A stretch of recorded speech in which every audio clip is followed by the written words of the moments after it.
So we're going one step deeper.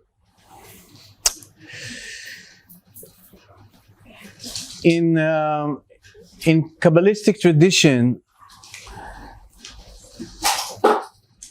there are all kinds of maps. Basically, every spiritual language is a map. The 10 Sfirot, the Tree of Life, it's all a map. So, of course, one thing to remember that the map is not reality. Right? When you learn the map of London, you didn't visit London yet. Right? So there is a gap between studying the map and being really knowing the map, where to turn right, or actually visiting, like having the experience of being there. That's one thing. But also, another thing that happens with maps, and we know it really good with Waze, is that the roads are changing. Maps are changing. If you try to drive with a map of roads from 10 years ago, you might end up in some kind of dead end or on the wrong road. So the reality is changing and maps need to be upgraded, let's put it like that. Reality is changing and maps need to be upgraded. The problem with ancient traditions is that they supply you with a map, which is, written, downloaded by the best prophets of the time. This is the map of reality. And even if they're completely right, we all know that as above, so below, as below, so above, roads below change. But not only roads, but there are revolutions. The feminist revolution, for instance, is something that didn't happen before. The revolution of individuality that happened in the West is something that didn't happen before. All kind of things happened since the, let's say, the last revelation of great maps of Kabbalah was by the Ari, the Luriani Kabbalah in the 16th century. So even if the Ari really downloaded exactly the maps, there is a need of updating the maps, because since then, reality have grown. The beautiful thing in the Ari, that actually if you learn the Kabbalah of the Ari, in one place it says, this is the map of one moment in time. And every moment, every prayer has a different version of that. It actually says that in Sha'ar HaKavanot, in the book Sha'ar HaKavanot. But since no one feels like they're as great as the Ari, so they don't know the new map, so Kabbalah is running with the old map. But there is another thing in Kabbalah that says, sometimes they say, in the world to come, in the days to come, le'atid lavo, this is going to happen. These things are going to happen. And in my understanding, many things that they wrote as le'atid lavo, as in the world to come, or the days to come, is now. They envisioned what will happen next. One of the things is based on the verse that says, Hine havaya oseh chadasha ba'aretz nekeva tesovev gever. God is creating a new thing in reality where the female will be surrounding the male. Will be the surrounding light, will be the crown. That's how it's understood in Kabbalah. That the feminine, that the female part of reality will be actually crowning the male part. Or as they say in Kabbalistic books, that le'atid lavo, in the days to come, the feminine aspect will be higher than the masculine aspect, spiritually. And in one of the beautiful books,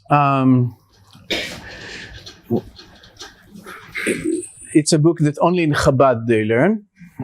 It's called בשעה שהקדימו, תרע"ב.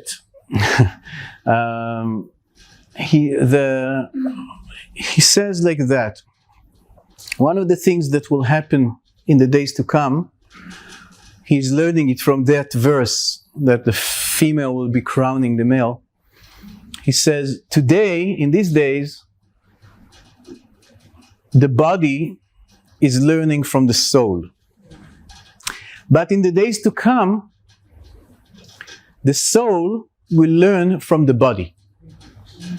Because the body is the matter. The body is matter. The body will rise to a level that hasn't been before. So the soul actually needs to study. The soul comes down to the body actually not to give transmission of soul to the body, but actually to receive transmission from the body.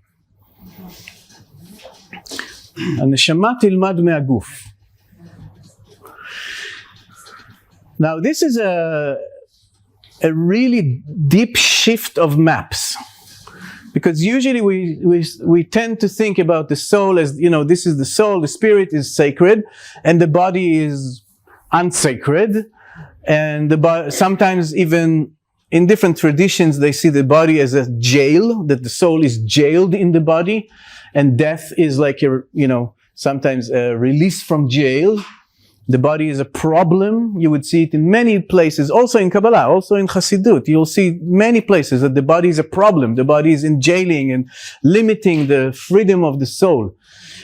But then they say that, but in the days to come or in the new map, the body is the teacher of the soul.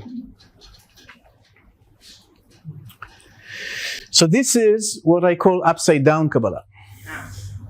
This is a reversed Kabbalah. We'll go to it deeper.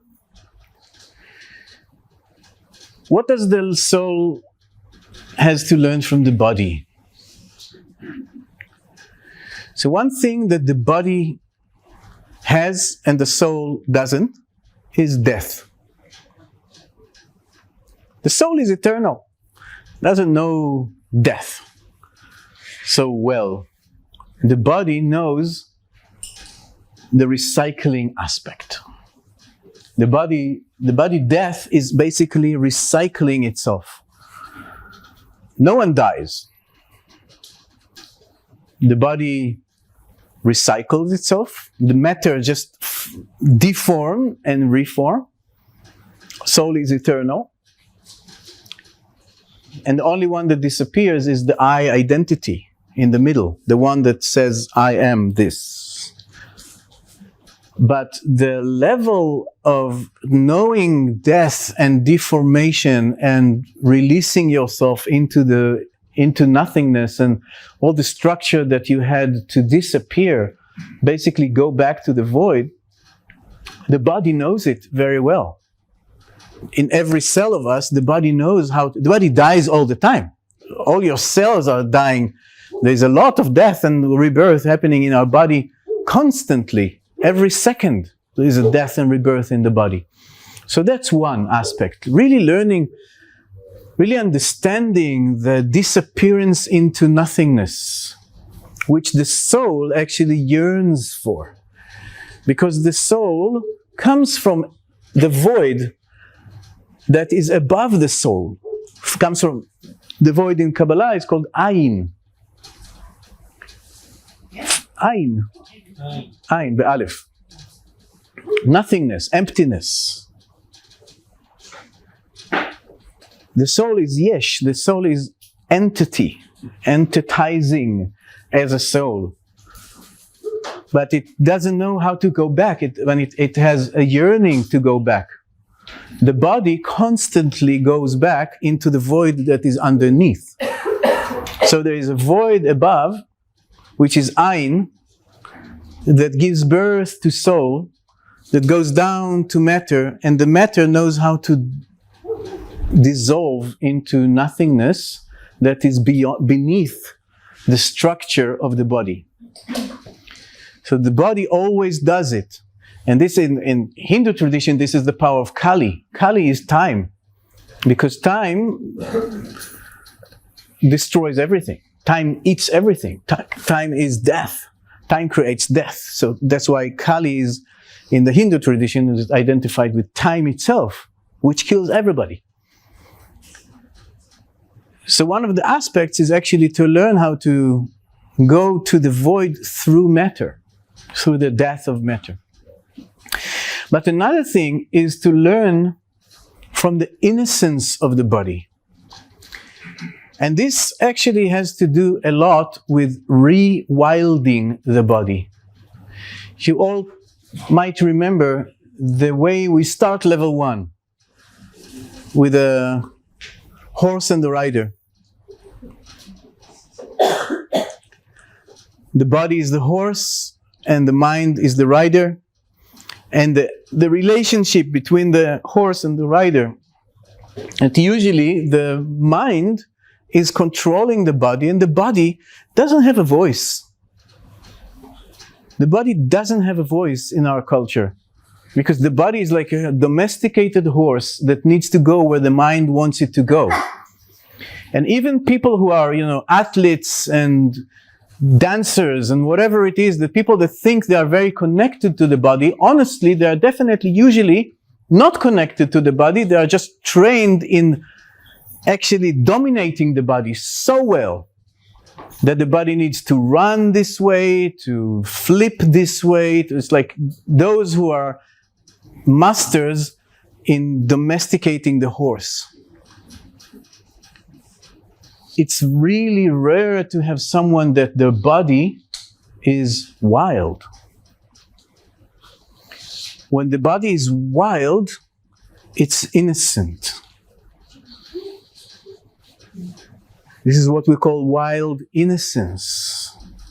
The innocence of the body is when it's just is.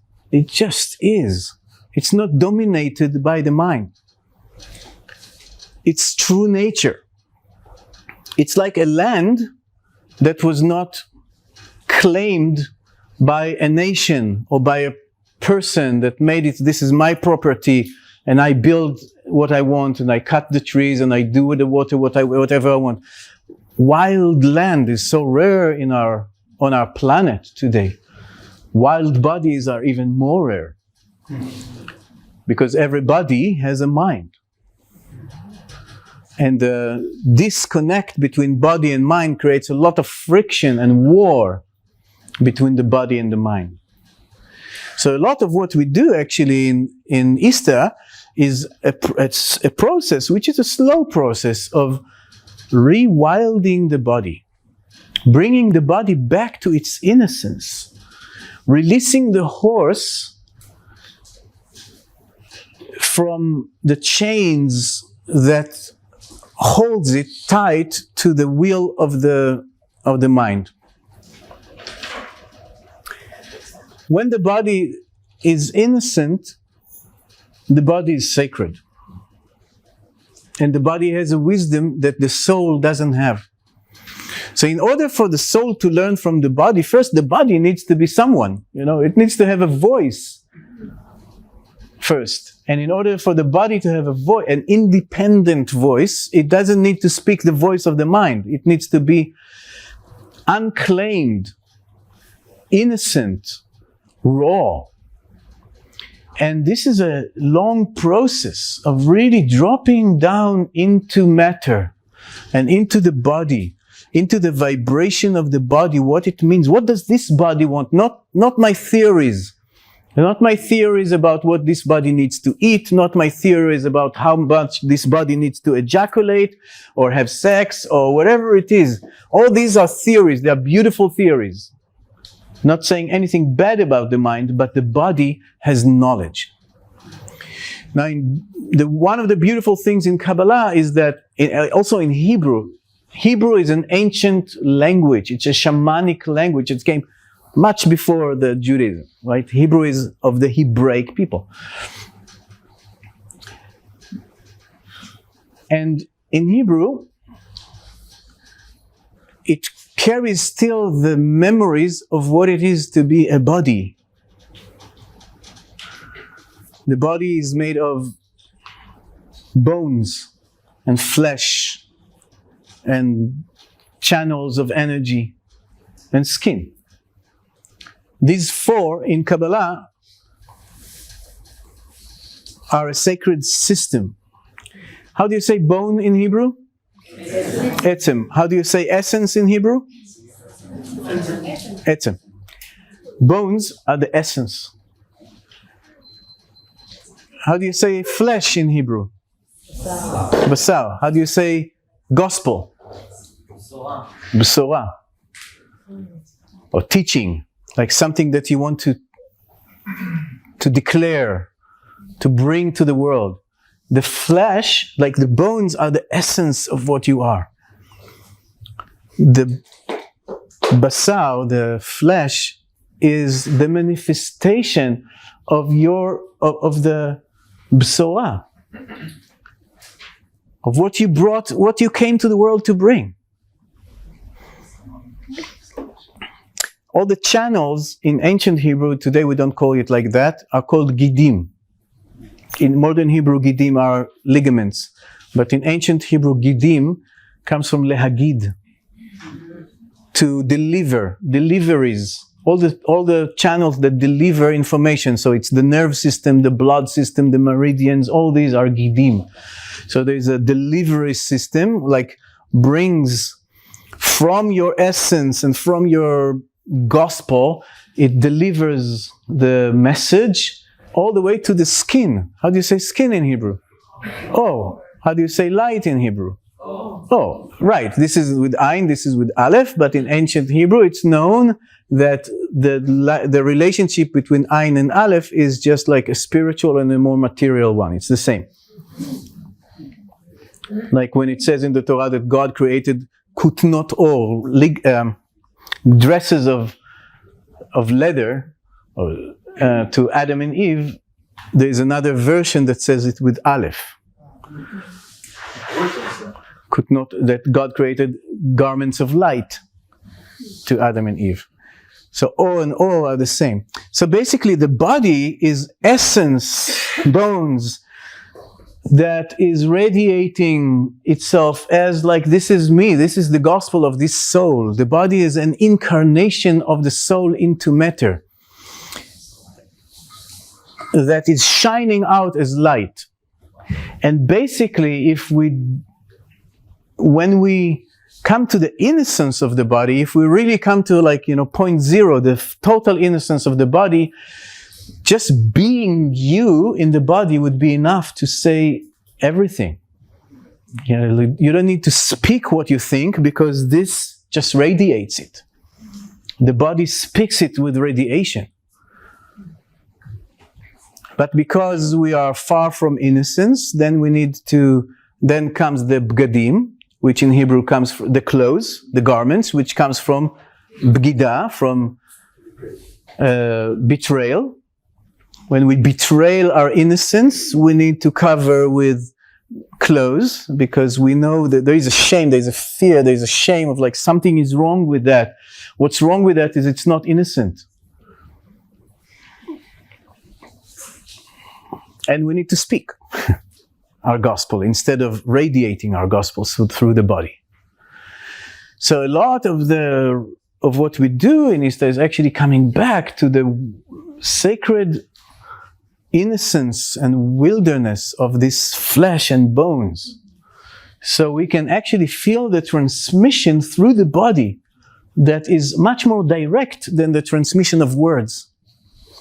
And it's really the same as listening to the land that I spoke before. Listening to the land is listening to the body. But the same that is listening to the land, you need to erase all the stories. It's good to know the stories, whatever history stories we have about this land, and then just erase it all and just listen, sit with the hill and just listen to this hill. Same, it's good to have theories about whatever to eat and how many times to ejaculate. And then erase it all and just feel. Just listen to this wise organism. What does it have to say and to vibrate, and go with that? Do you dare to actually let the body guide you? Or are you afraid of the horses? Are you afraid of the horses? And some of you maybe know all those Hasidic stories about the Baal Shem Tov, for instance, that was let the horse, when he was leaving town, he would tell his eglon, the rider of the horses, let go of the reins, turn around, and the horses would take him wherever they are needed. And if you know the art of Marc Chagall, he describes it in many places as the flying chariot. There are horses with wings of the Baal Shem Tov that the horses would take him to wherever he is needed. And there are many, many stories in Chassidut about actually trusting the horses. And these are all just a way to say, can you trust the body? Can you trust the wisdom of matter, which is the horse, which is the horsepower? How much do you dare to let go of the control of the mind and really listen and let the body move you in a wise way, like a wise horse?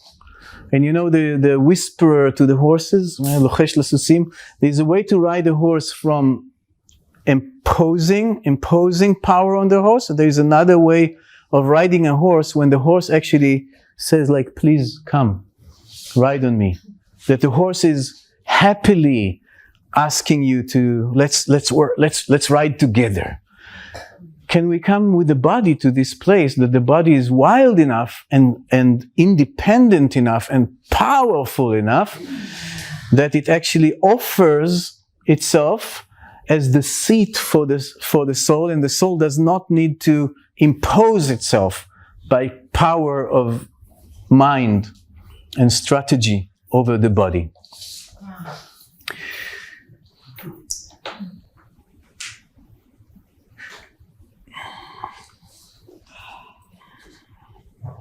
So this whole thing is actually taking the tree of life of Kabbalah and flipping it upside down, which is also spoken about in Kabbalah. They say, there is the tree of life, and you know where the roots of the tree of life are? In heaven. Always in Kabbalah they will tell you the roots of the tree of life is the crown. The roots are above. It's like we have this picture here. It's beautiful. So the tree of life is like, these are the roots. And actually the tree goes down and the branches are going down. This is from Keter, from crown, going down. But then this is what we call Or Yashar, straight light. But then there is the reversed light. And the reversed light is actually, honestly, that's the light that we see. We don't see the light that comes from the sun. We see the light that is reflected. Like everything that you see now is actually reflected light. It's the reflected light, the Or Chozer, as they call it in Kabbalah. That's why you look to the space and it looks dark, because you don't see the light unless it's hitting on some matter and reflected. So the light that we actually see, is the reflected light. So the tree that is going from up down, where Keter, where the crown is up, is the masculine tree of life, roots in heaven, coming down. But there is the feminine tree of life, which is Emet Me'eretz Titzmach, as it says in the Bible. The truth is growing from earth. So light, the straight light comes down, hit reality and comes back. And this is the upside down, where actually the lowest is the root, and it springs up. So the lowest is the crown. Crown is the lowest. And that's the feminine tree of life, which is any tree. Every tree is with the roots down, not with the roots in heaven. You don't see roots in heaven and reality, because reality is much more feminine than the abstractization of reality, which is the mind consciousness. So in some ways, coming back to listening to nature and to the spirit that is in nature and in matter, and matter is, of course, also in English comes from mother, madre, matter, mother. Listening to that is listening to the feminine. And that's what they say in Kabbalah, as I studied, that the feminine will become the crown of the masculine. That Malchut, Sfirat Malchut, will become the crown. Together they create a circle. It's like a serpent eating its own snake, the Ouroboros. Or as it says in Sefer Yetzirah, 10 ספירות בלימה, נעוץ סופן בתחילתן ותחילתן בסופן. There are 10 ספירות. You should connect the end to the beginning and the beginning to the end. So it's not really only a linear thing, it's a linear and reversed. So the ending, which is Malchut, is actually also another source. And a lot of what we are doing here is actually learning the wisdom of the body is actually doing the upside down tree. Learning the upside or the downside up tree. The reversed light, which is bringing back the feminine, the goddess, whatever you want to call it, bringing the feminine to its own power. Another way they write about it in the same book that I said before is that, coming from the pasuk V'layla keyom ya'ir, the night will be shining like a day. But they say it's not that the light that there's not going to be night, but it's the darkness itself will shine. There will be a unique shineness of darkness. Darkness is not going to be just an absence of light, but darkness, which is matter. Matter is dark. The more dense matter is density, and the more dense matter is, the more light doesn't penetrate it. In a simple way, matter is dark. Darkness itself will shine. Afela ka'ora, the darkness like light. But it's important to understand that it's not that it will turn to light, but it will shine. We're gonna realize the unique radiation of darkness, the unique transmission of darkness. Darkness is not going to be just a place of confusion, but actually, as Bruce spoke before, the mystery which is a guidance. Because mystery is dark. Dark to the mind, you don't know. But there is darkness that is just confusion, and there is darkness that holds essence, that holds power that the mind doesn't know. And the mind actually needs to release control. One of the illnesses of our civilization today is that the mind is a tyrant and doesn't release control. Instead, the mind can be respected. The flip side of that is new age culture that get rid of the mind. Don't get rid of anything. The mind is important. The problem with the mind that it takes over. But the mind is beautiful just as any organ. The mind is beautiful just like any other part of you. Can we have the mind as an organ, as an instrument that is also humble enough to guide you through what the mind can grasp, and stop there and say, and this is the end of what I can grasp. And beyond that, there are other senses that guide you through the darkness of the mystery, deeper than the mind can actually grasp.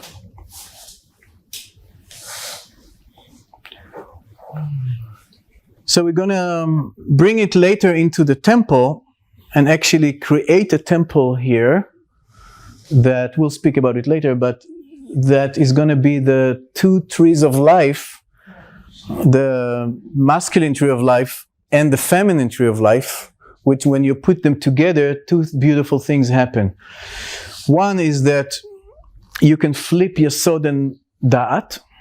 They are flippable completely. From Da'at to Chesed, Gvura, Tiferet, Netzach, Hod, Yesod, these 6 can be completely flippable. We'll explain it later. I'm just like saying it now. I know some of you have the picture in mind and some don't. And then you have the 3 Keter, Chochmah, Binah, but if they come to the other side together, that creates, instead of the 10 Sefirot, creates a 13, which has a whole different sacred geometry of 12, like the 12 tribes, and a center. And what we'll want to put in the center is the humbleness.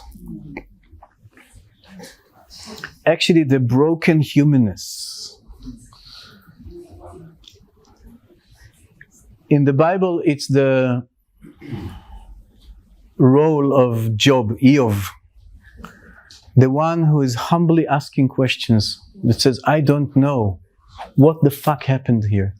He's confused, but he's standing in his confusion and just humbly opening himself and not accepting. The beautiful thing about Job is that he's not accepting any mindfuck that his friends are bringing from tradition, from prophecy. You know, his friends are coming with all kind of advice, smart advice, you know, like rabbis, priests, whatever.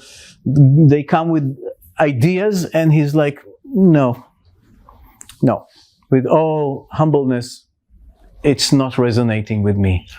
Until he gets the revelation of the darkness of the divine, and then it's not that his questions are answered, but the I dissolves, so there is no one who asks questions. And he just in total surrender. And this is one of the things that is really, really, really important. One of the beautiful things that actually is in the core of Jewish mysticism is the place of anava, of humbleness. That in order to go into the mysteries, one needs to really become humble and humble and humble. That's the doorway to the mysteries, is humbleness. And this humbleness doesn't mean to make yourself smaller than you are. It's just like to be totally authentic. Humbleness is just being authentic. Saying, I don't know about what you don't know, for instance, is humbleness. Realizing that you don't know everything. Even if you're the smartest person on earth, there's so much you don't know. Humbleness is just like being real. And this realness is going to be in the center of our temple. When this is in Tiferet, in the center of our temple, the I that is standing as humble, it opens the gates to all directions. And what we want to actually realize is the both ways of going beyond duality, as Bruce was speaking before, going beyond duality, penetrating through matter beyond duality, penetrating through consciousness beyond duality.